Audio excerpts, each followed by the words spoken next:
مارکہ حق و باطل غزوہ بدر الکبریٰ، یعنی حق و باطل کا پہلا مارکہ، حق و باطل کی پہلی جنگ، کفر و اسلام کی پہلی ٹکر جو میدان بدر میں لڑی گئی، یہ وہ اسلام کا عظیم مارکہ ہے اور اسلام کی وہ عظیم جنگ ہے جس میں اللہ رب العزت جل مجدہ الکریم نے مسلمانوں کی فرشتوں کے ذریعے مدد فرمائی۔ سبحان اللہ۔ ارشاد باری تعالیٰ ہے وَلَقَدْ نَصَرَكُمُ اللَّهُ بِبَدْرٍ وَأَنْتُمْ أَذِلَّةٌ۔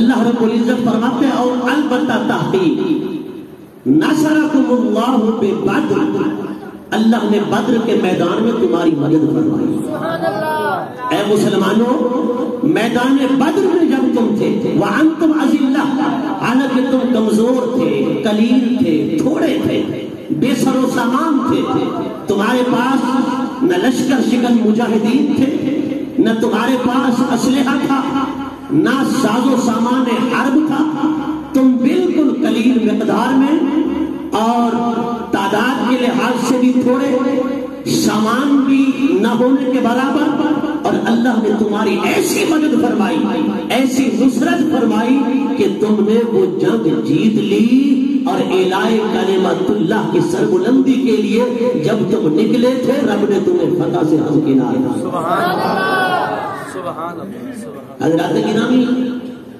یہ اللہ تبارک و تعالیٰ کی مدد اس وقت شامل حال ہوتی ہے جب دلوں کے اندر ایمان مضبوط ہو، جب مومن اپنے رب پر بھروسہ کر کے نکلتا ہے تو پھر پروردگار کی مدد فرشتوں کے ذریعے بھی ہو جاتی ہے، چرند و پرند کے ذریعے بھی ہو جاتی ہے، رب جانوروں کے ذریعے بھی اپنے بندوں کی مدد فرماتا ہے اور ان کی پشت نہیں لگنے دیتا، انہیں ہزیمت و شکست سے دوچار نہیں ہونے دیتا، بلکہ فتح و کامرانی سے انہیں ہمکنار فرماتا ہے۔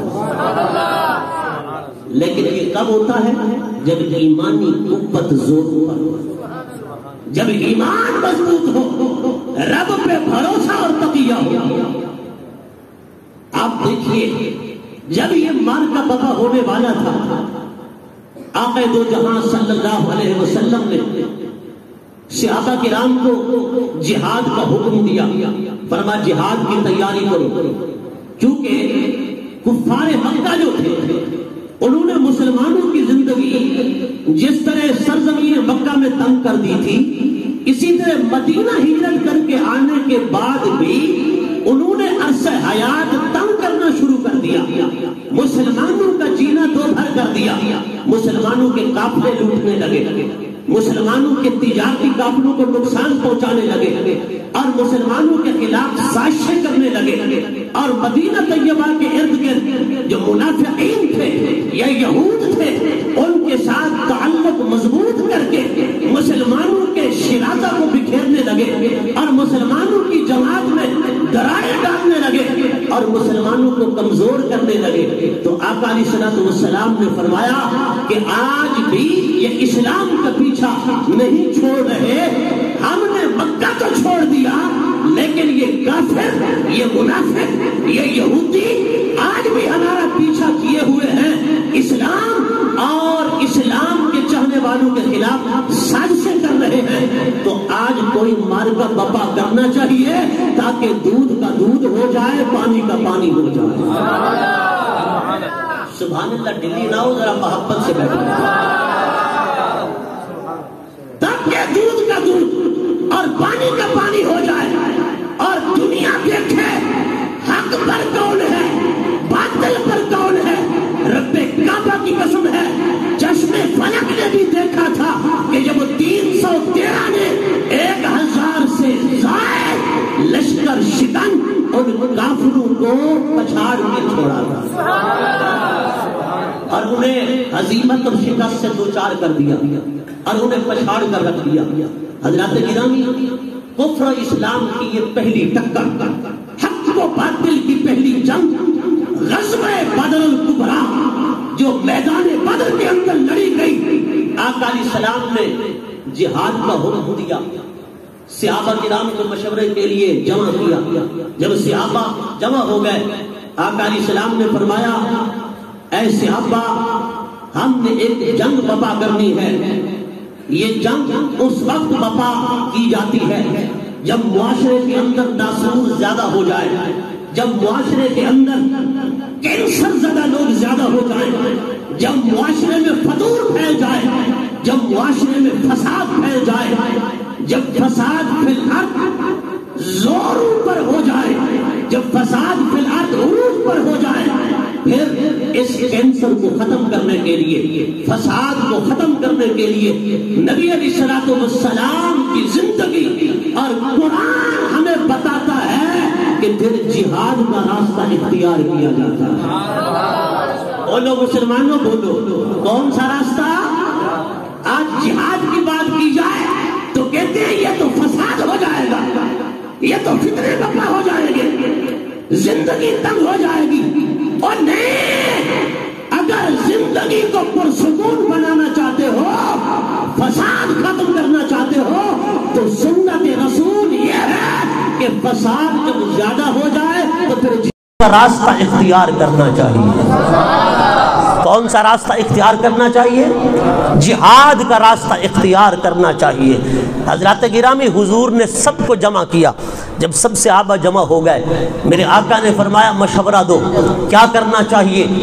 آقا علیہ السلام کے مشورہ طلب فرمانے پر سب سے پہلے جو کھڑے ہوئے حضرت سیدنا صدیق اکبر تھے، پھر حضرت سیدنا فاروق اعظم تھے۔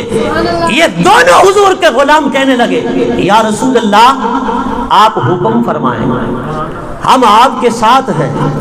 آقا، ہم جان مال آل اولاد تن من دھن سب کچھ آپ کی عزت و ناموس کے لیے اور عزت و ناموس اسلام کے لیے قربان کرنے کے لیے تیار ہیں۔ آقا، آپ حکم تو دیں، دیکھیں ہم آپ کی خاطر لڑتے کیسے ہیں، آپ کی خاطر آگے بڑھتے کیسے ہیں۔ حضور نے حضرت صدیق اکبر کا، سیدنا فاروق اعظم کا مشورہ سن لیا۔ حضور چاہتے تھے کہ یہ تو مہاجرین ہیں سب، میں بھی انہی میں شامل ہوں، ہم تو مکہ سے آئے، پر جو ہمارے میزبان ہیں یہ انصاری صحابہ، ان میں سے بھی کوئی کھڑا ہو نا، ان میں سے بھی تو کوئی مشورہ دے۔ حضور کا یہ دلی ارادہ تھا کہ کوئی انصاریوں میں کھڑا ہو اور مجھے اے موسیٰ تم بھی جاؤ، تمہارا خدا بھی جائے، جاؤ تم لڑو، اِنَّا ہَاہُنَا قَاعِدُونَ، ہم تو یہاں بیٹھے ہیں، ہم تو جنگ وغیرہ کے لیے نہیں جائیں گے، ہم لڑیں گے نہیں۔ انہوں نے انکار کر دیا۔ حضرت مقداد کہنے لگے لَكِنَّا نُقَاتِلُ عَنْ يَمِينِكَ وَعَنْ شِمَالِكَ وَبَيْنَ يَدَيْكَ وَخَلْفَكَ، یا رسول اللہ آپ حکم تو دیں، ہم آپ کے دائیں سے لڑیں گے، آپ کے بائیں سے لڑیں گے، آپ کے آگے سے لڑیں گے، آپ کے پیچھے سے لڑیں گے، چہار اطراف سے آپ پر پہرا بھی دیں گے، اور دشمنان اسلام کو ہم اس دنیا سے مٹا کر چھوڑ دیں گے، اس دنیا سے۔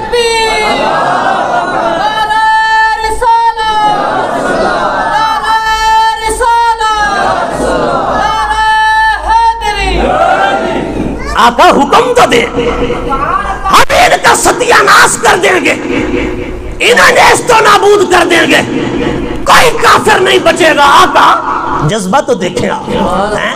حضرت ابن مسعود فرماتے ہیں اشرق وجہہ صلی اللہ علیہ وسلم، ہم نے دیکھا فرط مسرت سے حضور کا چہرہ چمک رہا تھا، حضور خوش ہو گئے۔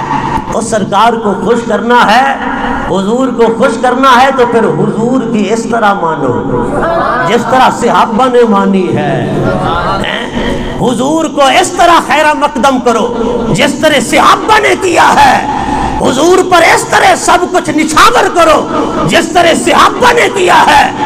حضرت مقداد کی بات کو سن کر حضور خوش ہو گئے، سرکار کا چہرہ مسرت و خوشی سے کھل اٹھا، حضور کا چہرہ چمک رہا تھا، انوارات برس رہے تھے۔ امام زرقانی نے لکھا، اتنے میں انصار کے سردار حضرت سعد بن معاذ کھڑے ہوئے. آپ نے عرض کیا آقا آپ حکم تو دینا. آپ حکم تو دینا آقا. آپ انصاریوں کا مشورہ چاہتے ہیں کہ انصار کیا کہتے ہیں؟ آقا ہم تو آپ کے منتظر ہیں، آپ حکم تو دیں. آپ اگر فرمائیں تو ہم سمندر کے اندر بھی کود جائیں گے. آقا ہم تو سمندروں کو بھی پار کر جائیں گے، عبور کر جائیں گے، اور ہم میں سے کوئی ایک بھی ایسا نہیں ہوگا جو پیچھے رہ جائے گا. آقا ہم سب آپ کے لیے قربان ہو جائیں گے، اسلام کے لیے قربان ہو جائیں گے، لیکن ایک قدم پیچھے نہیں ہٹیں گے.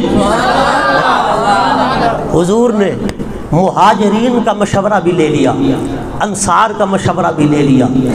آقا علیہ الصلوۃ والسلام نے جب دونوں جماعتوں کا، اپنے دونوں صحابہ کا، جو مکہ سے آئے تھے ان کا مشورہ بھی لے لیا، جو مدینہ سے آئے تھے ان کا مشورہ بھی لے لیا. سرکار نے اس کے بعد فرمایا جاؤ تیاری کرو. گویا صحابہ کرام نے یہاں حضرت مقداد نے جو ایک جملہ کہا تھا، آقا لا نقول کما قال قوم موسیٰ، ہم اس طرح نہیں کہیں گے جس طرح موسیٰ کی قوم نے کہا تھا کہ ہم یہاں بیٹھے ہیں، اے موسیٰ اذهب انت وربک فقاتلا انا ہاہنا قاعدون. بنی اسرائیل نے جہاد سے انکار کر دیا. بنی اسرائیل نے کہا ہم لڑنے والے نہیں، ہم جہاد کرنے والے نہیں. حضرت موسیٰ علیہ السلام کے ساتھ جانے سے انہوں نے انکار کر دیا. تو جا، تیرا رب بھی جائے، جاؤ تم لڑو، ہم تو یہاں بیٹھے ہیں.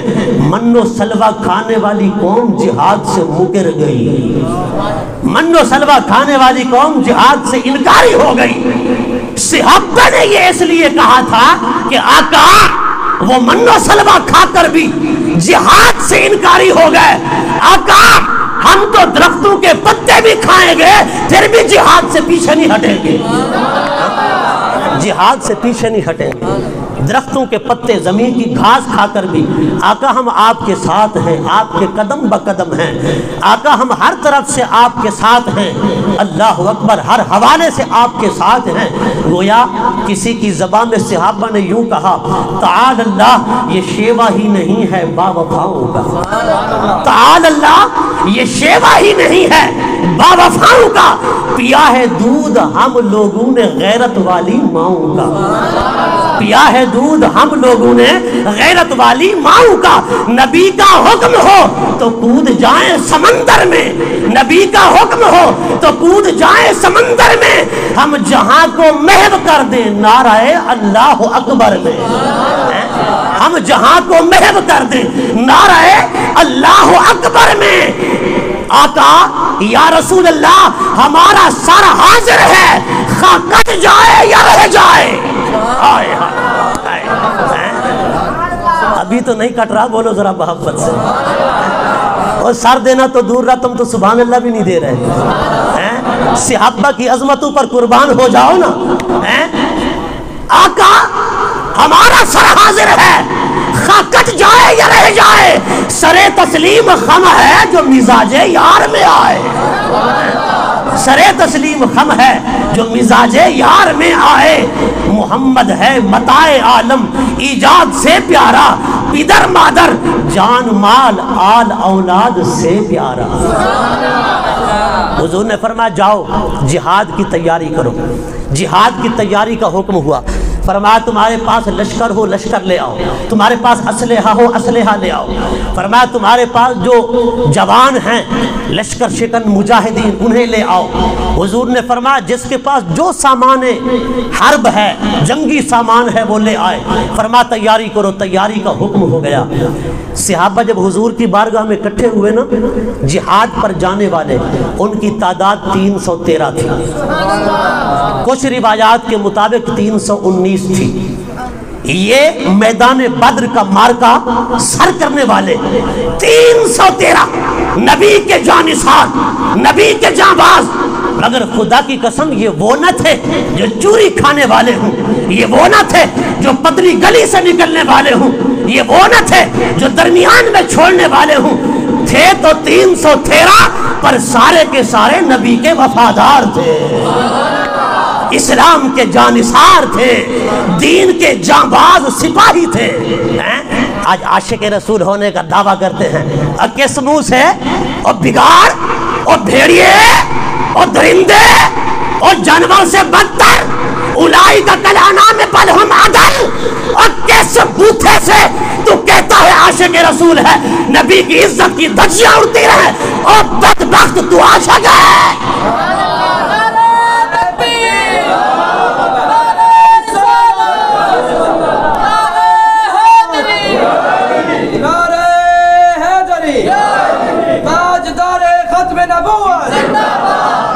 اور جب یہ قافلہ پہنچا میدان بدر کے اندر، ابو جہل نے کہا جاؤ دیکھو محمد کے غلاموں کو کیا حال ہے۔ جب آیا نا کافروں کا کرندہ، ابو جہل کا قاصد واپس گیا، وہ کہتا ہے ابو جہل لڑنا نہیں ہے، ان سے جنگ کرنا تمہارا بس نہیں۔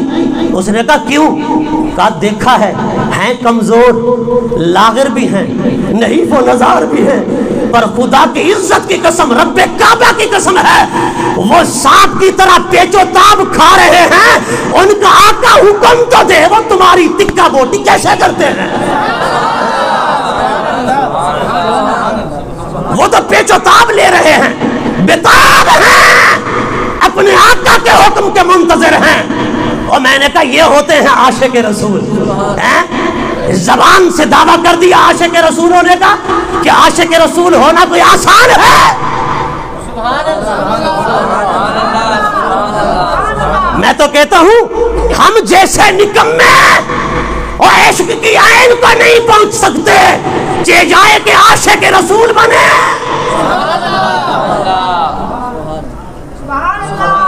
کس منہ سے یہ بک بک تو کرتا ہے؟ عاشق رسول ہے، اپنے نبی کی نہ عزت کا حیا، نہ اپنے نبی کی ناموس کا حیا، نہ دین کا حیا، نہ اسلام کی غیرت، نہ مذہب کا جذبہ۔ صحابہ کرام، خدا کی عزت کی قسم، وہ حفیظ جلندری نے نقشہ کھینچا۔ حفیظ جلندری کیا کہتا ہے؟ وہ کہتا ہے یہ لشکر ساری دنیا سے انوکھا تھا، نرالا تھا، کہ اس لشکر کا بانی ایک کالی کملی والا تھا۔ نہ تیغ و تیر پر تقیہ، نہ خنجر پر، نہ بھالے پر، بھروسہ تھا ایک سادہ سی کالی کملی والے پر۔ تھے ان کے پاس 2 گھوڑے، 6 زرہیں، 8 تلواریں، تھے ان کے پاس 2 گھوڑے، 6 زرہیں، 8 تلواریں، پر خدا کی قسم ہے وہ پلٹنے آئے تھے دنیا بھر کی تقدیریں۔ وہ انقلاب برپا کرنا چاہتے تھے، وہ دنیا کا نقشہ بدلنا چاہتے تھے، وہ دنیا میں انقلاب لانا چاہتے تھے، پر یہ انقلاب ایسا نہ تھا، یہ وہ انقلاب تھا جو مصطفیٰ لامکان سے لائے تھے۔ یہ محمد عربی کے غلام آج وہ انقلاب برپا کرنا چاہتے تھے کہ آج 313 تھے، کل 10,000 کا لشکر لے کر جب فاتحانہ انداز میں سرزمین مکہ میں داخل ہوئے، مکہ کو ایسا فتح کیا کہ آج تک اسلام کا پرچم لہرا رہا ہے۔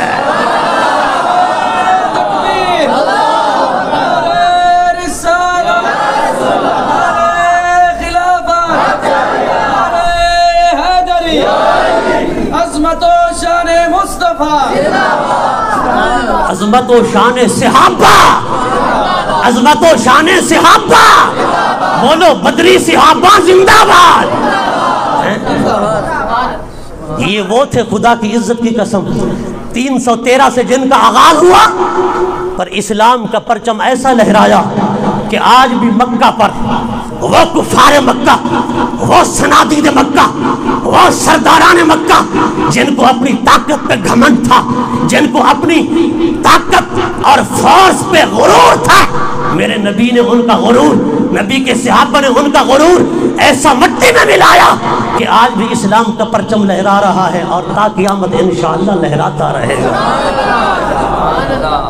حضرات گرامی، یہ وہ لشکر تھا۔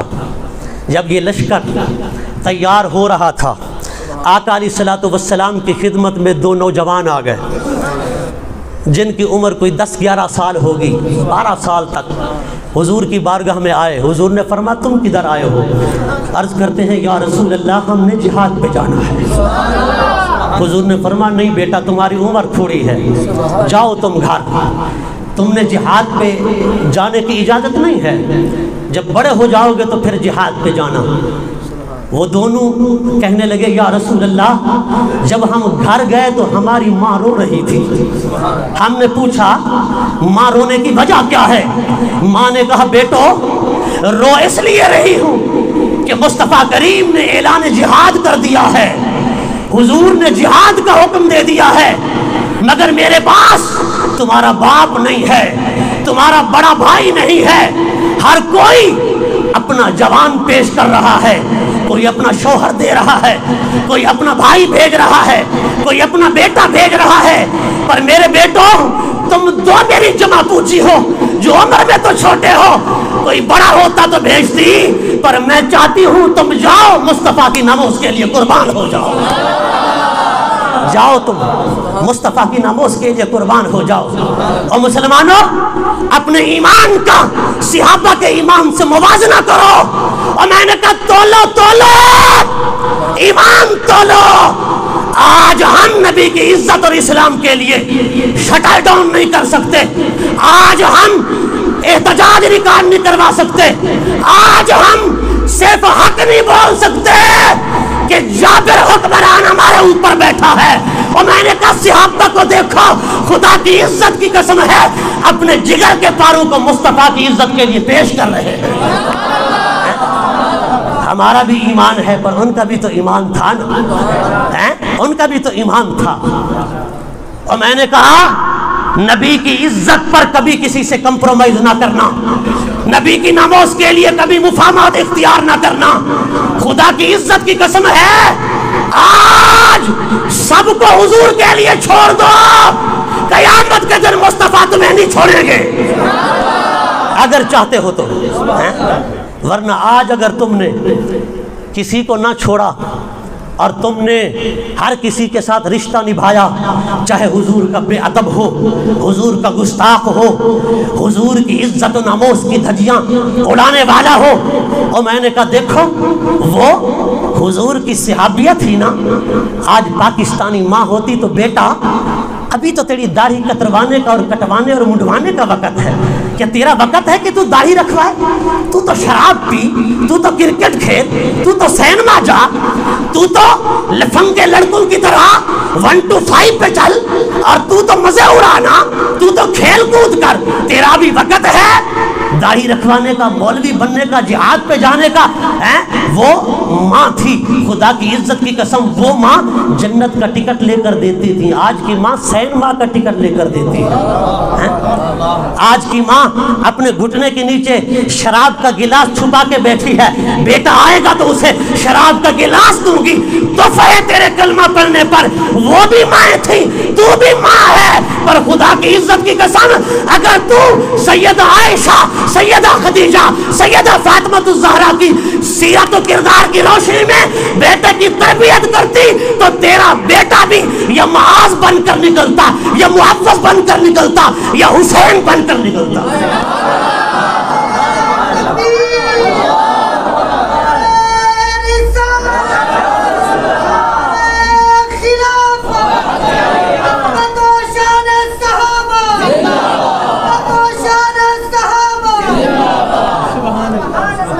یہ ماں کی تربیت ہوتی ہے۔ یا رسول اللہ ماں رو رہی ہے، وہ کہتی ہے واپس نہ آؤ، حضور سے کہو قبول کر لیں۔ سرکار نے فرمایا بچوں تمہیں کیسے قبول کیا جائے؟ انہوں نے عرض کی آقا ہماری کشتی کرا لیں، ہماری کشتی کرا لیں۔ دونوں کی کشتی ہو رہی ہے۔ یہ کشتی اس لیے نہیں کہ وقت کا رستم پہلوان بن جائے، وقت کا فلاں بن جائے، فلاں بن جائے۔ دیکھتے ہو آج کی کبڈیاں اور کشتیاں، لعنت بھیجتا ہوں میں ایسی کشتیوں پر جو اسلام کے کام نہ آئیں، کلمہ نبی کا پڑھیں، بنے پہلوان، کریں کشتیاں، کریں کبڈیاں، لیکن وہ کبڈی نہ عزت مصطفیٰ کے کام آئے، نہ ناموس اسلام کے کام آئے۔ ایسے پیسے پہ لعنت، ایسی طاقت پہ لعنت، ایسے اقتدار پہ لعنت جو اسلام کے کام نہ آئے، جو نبی کی عزت کے کام نہ آئے، جو نبی کی ناموس کے کام نہ آئے، جو خدمت دین کے کام نہ آئے۔ اور خدمت دین کے کام آنے والا اقتدار اصل اقتدار ہے، خدمت دین کے کام آنے والا طاقت اصل طاقت ہے، خدمت دین کے کام آنے والی اصل پہلوانی ہے۔ اصل طاقت تو وہ ہے، اصل جوانی تو وہ ہے، اصل دولت تو وہ ہے جو حضور کے لیے اور اسلام کے لیے قربان ہو جائے۔ حضور کے صدقے ملا ہے سب کچھ، تو پھر حضور پر قربان کیوں نہ کیا جائے؟ حضرات گرامی، حضور نے فرمایا کشتی کرو۔ آج کشتی لڑنے والے چھوٹے ہیں، کشتی دیکھنے والے سب سے بڑے ہیں، کشتی دیکھنے والے سب سے بڑے ہیں۔ اللہ اکبر، قربان جائیں اس کشتی پر۔ یہ کشتی اقتدار کے لیے نہ تھی، یہ کشتی پہلوانی اور طاقت آزمانے کے لیے نہ تھی، یہ اسلام کے وقار کی بلندی کے لیے تھی، اعلاء کلمت اللہ کے لیے تھی، عزت و نموز مصطفیٰ کے لیے تھی۔ اسی لیے قلندر لاہوری نے کہا نا، آ تجھ کو بتاؤں تقدیر امم کیا ہے، آ تجھ کو بتاؤں تقدیر امم کیا ہے، شمشیر و سنان اول طاؤس و رباب آخر۔ کافر ہے تو کرتا ہے شمشیر پہ بھروسہ، مومن ہے کہ کرتا لڑتا ہے بے تیغ سپاہی۔ فرمایا کہ مومن کو نہ تلوار چاہیے، نہ نیزہ چاہیے، نہ بھالا چاہیے، نہ طاقت چاہیے، بس ایمانی جذبہ چاہیے۔ قلندر لاہوری کہتا ہے، تجھ کو بتاؤں تقدیر امم کیا ہے، طاؤس و رباب آخر، شمشیر و سنان اول۔ حضرات گرامی، اللہ رب العزت ہمیں بھی صحابہ کرام والا جذبہ عطا فرمائے۔